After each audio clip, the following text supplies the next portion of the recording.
Welcome to Crackit. Today we are going to discuss about optionals in Java.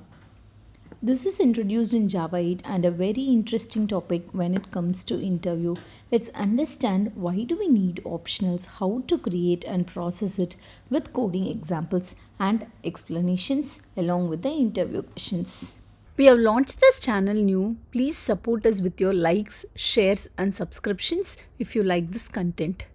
What is optionals and why was it introduced? Why do we need it?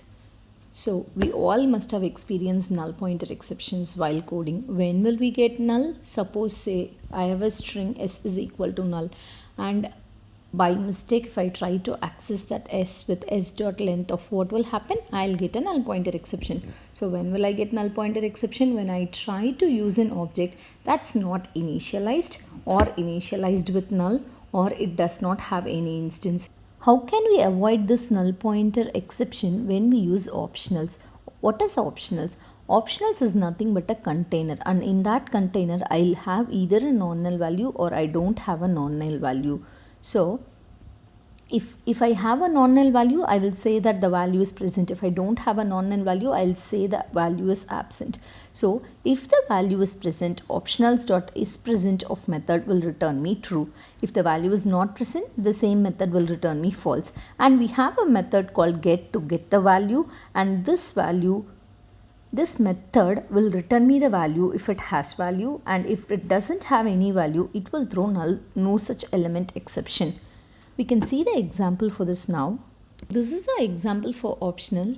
So we have an optional string with a value as Crackit, and we are getting that value and we are printing it. Similarly, we have Optional.Empty of. What is Optional.Empty of?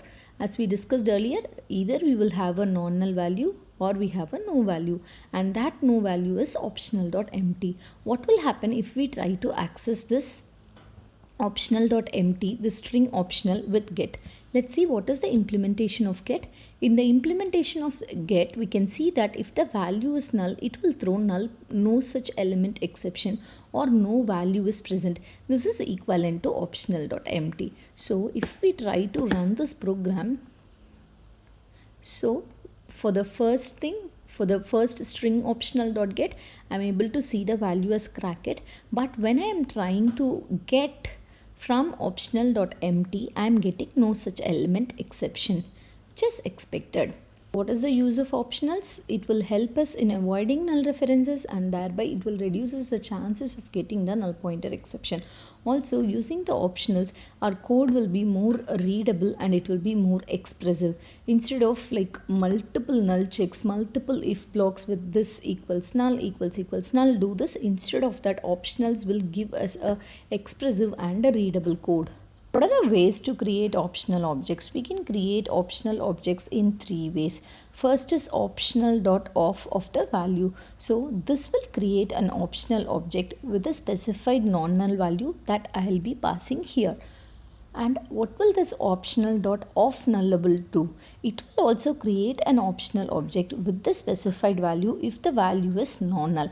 But if the value is null, it returns an empty optional. Whereas this Optional.of, this will not allow nulls, but this one, if it is null, it will return an empty optional. What is this Optional.empty? Optional.empty, it will create an empty optional object for me. This we discussed earlier in the example as well. Now let's see on how to create the optionals in code. So first, as we discussed, using Optional.empty. This is a very simple syntax. We need to assign it to an optional. That's it, Optional.empty of. Suppose this is the second way, Optional.of of the non-nullable object which I want to pass. If you see here, I am passing Crackit here to a optional string. Why? Because this is a string, so this will be Optional.string. Now I have assigned a null value and I have given it to Optional.of. What will happen? It will throw an exception. Let's see whether it is throwing an exception or not by executing this program. So if we execute this program, we can see that this is throwing null pointer exception at line number 15. So Optional.of will not allow null to me. So for now, I'll comment this since this is throwing null pointer exception. Also, Optional.ofNullable, in OfNullable, I can give a non-null object or a null object. It will not throw exception. Let's execute and see whether it is throwing any exception or not. If you see here, it is not throwing exception in this line, which means Optional.ofNullable will allow nulls, whereas Optional.of will not allow nulls. Also, we have a method called Optional.isPresent. So, if the value is present, it will print. If the value is not present, it will not print. So, in our example, optional by nullable, it has a value cracket. So, this get will print me the value cracket. Optional by nullable null, this doesn't have a value, meaning it has a null value. So, it will not go inside this if block at all. It will not print anything. Let's execute this program and see what happens. So, if we see here, we are able to see one cracket, and that is from this optional by nullable. So, it has a value, it is printing it here. If we see in this Optional.ofNullable, we have null. It is not coming into this if block, so it is not printing anything.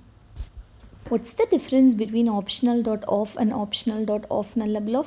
As we just see in our code, Optional.of will not allow null as its value, but Optional.ofNullable allows null as a value. And Optional.of, if we pass null, it will throw null pointer exception. Optional.ofNullable will not throw any kind of exception even if we pass null.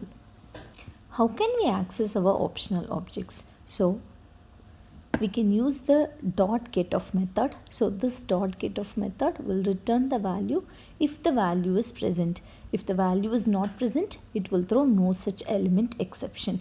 We can use orElse method. So, if we want to use a default value, if the optional is empty, then we can use this orElse method. Also, we can use an orElseGet method. It is similar to orElse, but it returns the result produced by the supplier, and this supplier is only invoked if the optional is empty. Let's see this with an example for a better understanding. Let's go to the code now. So this is the first example that we saw, which means we have already discussed about this get method.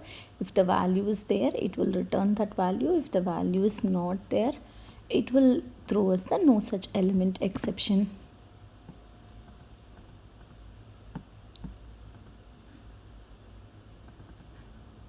So these are the other two methods we saw, orElse and orElseGet. So what I have now in an OfNullable, I have null. So if the value, what I am trying to do is, I am trying to print this default value if it is null. So if it is null, it should print welcome.crackit. In this case, yes, Optional.ofNullable is null. It should print welcome to crackit. Let's see what happens. Yes, it is printing welcome to crackit. Suppose I have a value here. Now what will happen if I execute this program? It will print crackit and it will not print welcome to crackit. Why? Because it has a value. So this orElse will be invoked only if the value is null or empty. So let's see this example. So to understand this, I'll change it to null again. So if this value is again null, what I am doing? I am passing a supplier. This is a supplier that we were talking about. This is also like a default value, but the syntax is passing a supplier. What I am doing here? I am passing a supplier here, and this value is null. What should happen? It should print welcome to crackit1. Let's see what happens. Yes, it is printing welcome to crackit1. Like as we changed previously, let's change it to crackit. And let's see what happens now. It should not invoke this method. Yes, it is not invoking it. Instead, it is printing the actual value. What are the ways in which I can transform my optionals? We have 4 ways. So, map, flatMap, filter, and if present. What will this map do? So this map will transform my optional into a new optional based on the condition that I'll pass here. So this operation transforms the value contained in an optional if it is present and returns a new optional of the transformed value. If it is not present, it will return an empty optional. So what will this flatMap do? In case we have nested optionals, say optional of string, we can use the flatMap method to flatten the result and get the raw value. What is flattening? Getting a raw value from this optional of. So what will this filter do? The filter will filter the optional based on the condition that we pass, and if the condition is not met, it will return an empty optional. What is this if present? We just saw this. If the value is present, it will return 2. If the value is not present, it will return Optional.Empty of. Let's now see the coding example. So I have an optional string wherein I have welcome to, and what I am doing it, this is an example for map. So what I am doing it, I am mapping my value to a new value. What is that new value? Concat the old value with crack it, and if that is present, print it. Let's see what happens. So if we run it, I am getting welcome to crack it. Why am I getting welcome to crack it? Because already I have an optional string welcome to, and in my map transform function I am concatenating crack it to it, so I'll get welcome to crack it. Let's see what flatMap do. So for this flatMap, we have a class called crackit, wherein I have id playlist and a optional integer which is views. So I'm just creating an object for it, and I'm setting the views as Optional.of of 100k. So in my also I'm creating an optional object for this crackit, wherein I'm giving Optional.ofNullable of crackit. So what did I do now? I have a crackit object wherein I have again an optional integer which is views. So I've created my object for this, and I'm creating an optional object for this crackit as well. That's what I did in these 3 lines. So now what I am doing, I am filtering the object with id equals of 1. Whether my id is 1 or not, yes, my id is 1. So my object will pass this condition and it will come here. So here what I am doing it is a map. So in the map what I am doing in crackit, what I am doing, just I am transforming my crackit object to the get views object. What will be now here? So optional of views will be present here. If you see here, it is showing optional of will be here, and if that is present, it will print me the integer. Let's see what happens. Here if you see the first sysout, it is printing me optional of 10 like 100k. Why is it printing optional of 100k? Already I have a optional object. In that I am converting that optional object into the get views, which is again an optional. So optional of integer. So if that is present, I am printing that optional. What is it? It is optional of 100k. So what will happen if I use flatMap in the same case? What will happen? If we execute and see it, it will print 10,000. This is the purpose of the flatMap. It will flatten if we have nested optionals. Here I have nested optional. It is printing optional object. But here the flatMap, if you see here, it is returning me optional of integer, not optional. So if it is present, it will directly print that value to me. This is the main use of this flatMap, flattening the results. In a daily coding life, we will experience a situation wherein we have to use optionals and streams together. Can we use it together?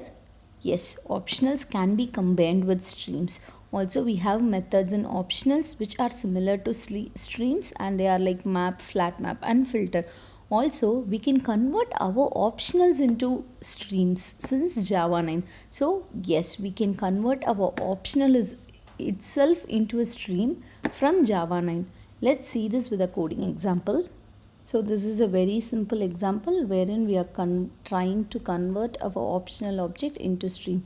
I have an optional object and I am trying to convert it to stream, and I am trying to print it. Let's see what happens. Yes, I am able to see this crackit. So from Java 9, we will be able to use this stream method in optional objects. So you may get a question in your interview like how will you handle your situations where you have a function that returns optional and you want to apply it to a value inside another optional. This is the same example that we saw wherein we have an object bracket, inside it we have another optional of integer for the views. What did we do there? We used flatMap. Yes, that is an example. So in these kind of situations wherein a function is returning me an optional, I wanted to apply it somewhere, I need to use flatMap. So I have optional as a method parameter. Is it a good practice to use? Will it really solve null pointers? The answer is no. Why? Because creating a method that is accepting optional as a parameter might introduce a problem. What problem? There is a chance that it will throw a null pointer exception. So I am calling this method, but I don't know that the optional is a parameter of it. So what will I do? There is a chance that I may pass null to it instead of Optional.Empty. So what will happen if it processes a null instead of Optional.Empty of? It will throw a null pointer exception eventually, which I want to avoid. So it is not a good practice to use optionals as a method parameter. I have an optional and if I don't have value in it, I need to throw an exception. How is that can be achieved? That's through or_else_throw method. What will this method do? This method gets the value of the optional instance if that is present. If suppose there is no value, then this or_else_throw will throw an exception. This or_else_throw is similar to or_else or or_else_get. If there is any value, it will return that value. If there is null, it will throw the exception. Now in our example, we have a null value, so it should throw an exception. Let's see. Yes, it is throwing an exception saying that illegal argument exception because I am throwing an illegal argument exception here. If suppose I have a value, it will not throw this exception. Instead, it should print that value. Oh, I didn't have this out here.